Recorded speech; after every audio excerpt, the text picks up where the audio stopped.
कल शिपमेंट हो जाएगी, मगर मैं मुतमईन नहीं हूं। क्यों दादी जान, आप हार क्यों नहीं मानती? आपसे कहा था कि आप मेरी माँ के उस जोड़े के साथ आप कुछ नहीं करेंगी। दादी जान, क्या हुआ? वो जोड़ा मेरे पास नहीं, अपनी घटिया बीवी से पूछो। तुम्हारे पास है? बस वो करो जो कहा है, जोड़ा लाकर वहीं रख दो और हर उस चीज से दूर रहो जिससे मेरी माँ का ताल्लुक है। ये तो आगाज है, बस बहुत जल्द तू यहाँ से दफा हो जाएगी, बस कुछ ही दिनों में। करीम, वो लोग हमारी शिपमेंट को अपनी स्मगलिंग के लिए इस्तेमाल कर रहे हैं, फौरन कैंसिल करो। आपके साथ डील कैंसिल कैसे कर सकते हो लास्ट मोमेंट में? बाहर ट्रक्स लोड खड़े हैं। जो बरान भाई ने कह दिया है वही होगा।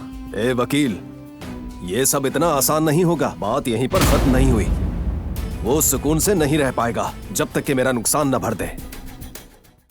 वो कहानियां अधूरी जो न हो सके कि पूरी, उन्हें मैं भी क्यों सुनाऊं, उन्हें तुम भी क्यों